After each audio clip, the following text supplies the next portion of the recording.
જીમમાં જવાનું બંધ કરી દો.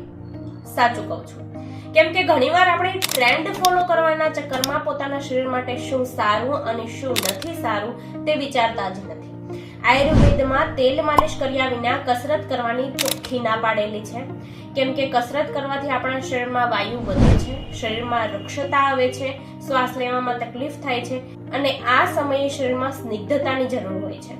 જો આપણે શરીરને સ્નિગ્ધ ના રાખીએ તો આપણું શરીરના જે હાડકાં છે ધીરે ધીરે સુકાવા લાગે છે અને આપણા શરીરના સાંધા જે છે તેમાં ઓઇલિંગ ઘટી જાય છે અને જેમ જૂના ભૂત બંગલાના દરવાજા કુચુડ કુચુડ અવાજ કરે તેમ પછી આપણા શરીરના સાંધા પણ કુચુડ કુચુડ અવાજ કરે છે.